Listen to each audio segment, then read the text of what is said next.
Hello, everybody. Welcome back to Kiwiland.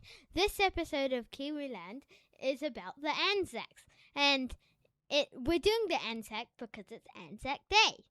Yeah, so today's April 25th, which in New Zealand and Australia is ANZAC Day, which is important because It stands for Australian New Zealand Army Corps. Wow, and why is it important? Because it's like it's the day that the ANZACs landed their boats. Apparently, it's boats, not planes. What year was it? Gallipoli In like 51 or something. 51. No. We're not talking Not 51. wrong thing. So 19, they landed on April 25th, 15. 15. Yeah. In Turkey, if you don't know that Gallipoli is in Turkey, and the Turkey people, they were waiting in a bush at the top of the hill. Okay. So no, they weren't. Yes, they were. I'm gonna go into background information about World War One. It started July 1914 and went to November. We went to the place it started. So there's it started with the assassination of Archduke Franz Ferdinand in Sarajevo, which we went to, which is in Bosnia and I don't know. Well, I'm not sure if it actually was Bosnia then, but yeah. Maybe it was Bosnia. Well, no, yeah, because wasn't Bosnia part of... Became part of Yugoslavia. Anyway, it is Bosnia, modern day Bosnia, Herzegovina. And we went over the bridge where... Stood right in the footprints of the assassinator. And we know it was the footprints because they made the footprints. Yeah. They also made the footprints of where Frankfurter guy, whatever his name is. Assassinator? Assassin? No, where... Oh, you mean where the guy was standing? Yeah. Oh, yes, that's right. They're both footprints. That's right. I don't know. Wasn't it red paint for that? Yeah. That might have been somewhere else. But anyway, what was the distance? It's probably about 100 meters. Yeah. So I think it happened because they were trying to bomb something. One guy said, "Hey, I like pineapple on pizza," and the other guy said, "No, man, no pineapple." Like that. And then it was the age-old debate about whether cooked pineapple should go on a pizza or not. So there was the two powers. There was the Allies, which was Britain, France, Russia, Italy, and Japan, and the US from 1917. And then the Central Powers, which was Germany, Austria, Hungary, and the Ottoman Empire. Who were we fighting? So we were part of the Allies, Okay. and we were fighting the Central Powers. Who are the Central Powers? Is that Bosnia and... Is that Bosnia-Herzegovina? It was so there was a few, as always, there's a few wars going on few people fighting at the same time. So you had Germany was obviously a big power. Austria, Hungary, and the Ottoman Empire. And the Ottoman Empire, which is modern day Turkey. And I'm sure, I guess it might have been a bit more than just Turkey. It was that region there, but because the Ottoman Empire was very strong people at that point. And that's why we boated back to New Zealand on the 25th of April. We also boated because there were no planes. Yeah. We flew as well. So there were about 16,000 Australians and New Zealanders went, I think. No. It was about no. It was like 8. Oh, you mean just for Gallipoli or in total? Yeah, just going to Gallipoli. Okay, because it was what they say 120,000 New Zealanders, 10% of the population. Oh yeah. So we went this morning. We went to a. It's like it's like an ANZAC Day. I don't know if you call it celebration. It's more of a It's a remembrance. Remembrance. That's the right word. Yes, Yeah. and They said a bunch of stuff. It was at Stirling School. Yeah. It was. And they basically the whole point of it is to just say, hey, yo, what up, everyone? remember that these people died and continue to die for you in different wars. So kind of have some respect, and don't forget that all of these wars are pointless realistically. Except that they didn't really sound like that. They were like, oh, to God, may us remember some dudes. Yeah, it's still quite a traditional thing, like from still set up maybe from like 50 years and there were like 2,000 people who died in Gallipoli. No, so there was, as I was saying before I got interrupted, there was like the 16,000 that went to Gallipoli, and 2,000 of them died on the first day. Wow. So these guys might actually not know what Gallipoli looks like. Essentially, they said, hey, get all your boats. What does Gallipoli look like? Get your boats and go over there. See those cliffs? Yeah, we want you to land at the bottom of those cliffs and then make your way up the top. Oh, by the way... There's a bunch of dudes at the top shooting. That's exactly what it was like. So it was very difficult to even land, and then once they landed, because obviously we're talking 100 years ago... They didn't know that the Turkey people... I'm not sure if they thought that maybe it would be not guarded or something, or maybe they just thought, oh, well, that's just how it is. And anyway, they had to dig into the cliff. Yeah, to avoid being shot at. And that's not going to work because they can still just shoot. Apparently it's very steep. I have not been there, but these guys, Mum has been there. It's apparently very steep and difficult. And it was also hard to get resupplied, so the ships coming back in. Because they just get shot. Yeah, it was quite difficult. And the first people who crawled up the mountain... I don't think they got up it. I think they were stuck at the bottom. Yeah, no, I think... I don't know. Eventually, but yeah. They did get at the top. I don't know if it was the ANZACs, but there was, at one point, then there was, like, a truce, the Christmas truce, because everybody got really bored. Maybe this was a different one. I'm not sure. Yeah, I think it was... That might have been... There was a... You're talking about they came out and they played football at Christmas time. And then there was football, and like, hey guys, see, so you're like my main enemy right now, but see, this is like a picture of like my family. Hey, you wanna play some football? Blah, blah. That was between Germany and France, I think, and that was around where sort of modern day Belgium is. So yeah, they had that, and that's because they had been doing it for years, and they were all sick of it. And you know, prior to the war, they probably were mates and played football against each other as well. So it was just a bit that they could all see that it was becoming pointless. Yeah. But New Zealand, this is kind of New Zealand. This day in particular is sort of New Zealand's day, like New Zealand and Australia. New Zealand and Australia, like the day of remembering your military, essentially. And other countries have different days that they remember them. I think a lot of Western countries have a day where they remember their military on. Britain is November 11th.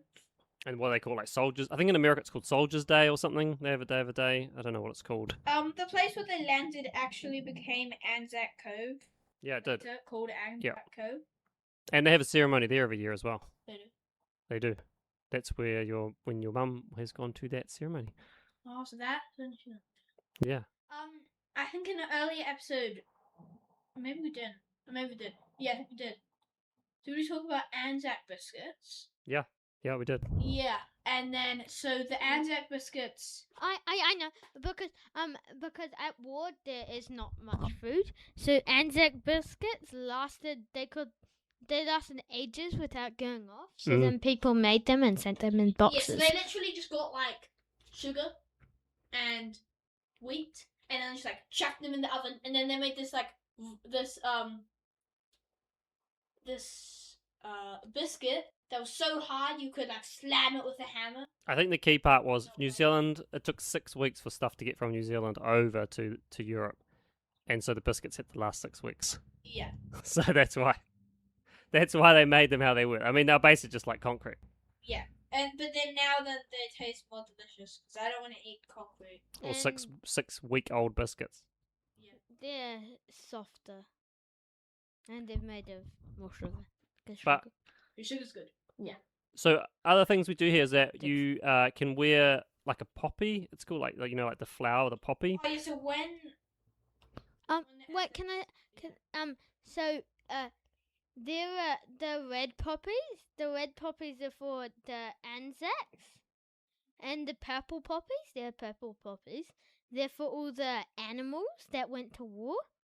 Oh, yeah, that's right, because they had horses and And dogs, right? The silver poppies, I forgot what it was, but It was silver this, poppies? yep, they were silver poppies. Oh, okay.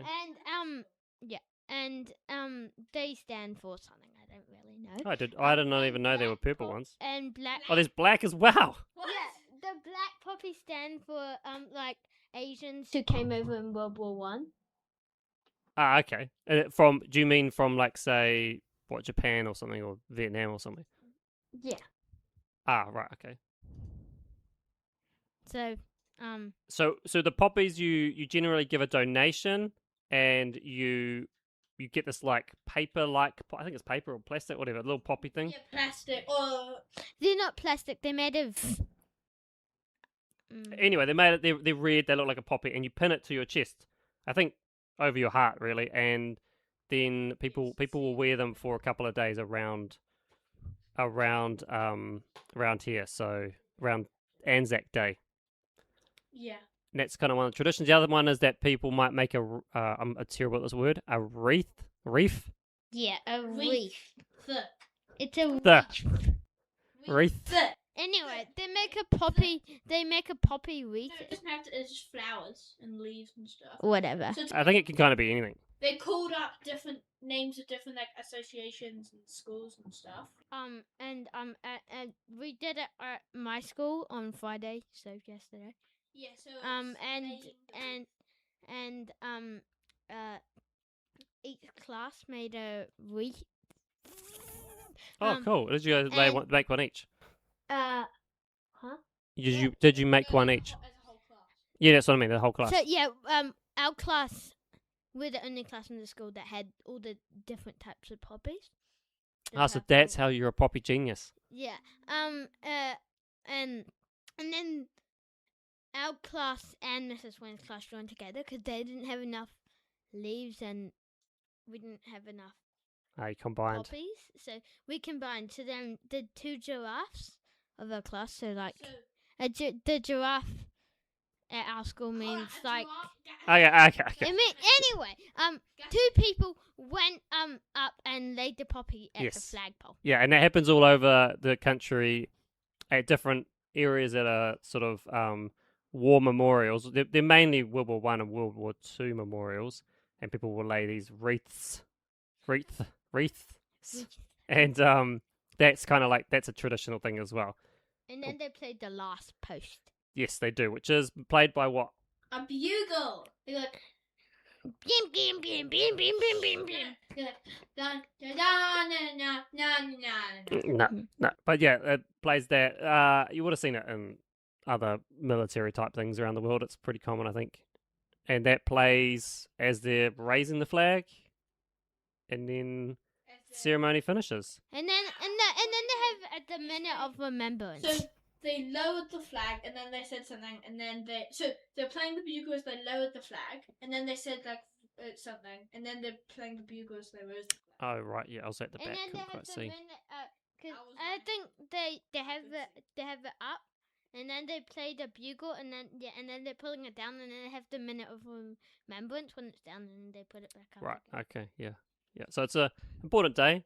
It's also a public holiday in New Zealand. Like everything is closed till 1, so there's kind of no excuse not to really go along. Yeah. And these things normally are run at dawn, so you go to the dawn ceremony. Yeah, But so in recent years, like probably the last 15 years, they run an 11 o'clock one as well, which is what we went to.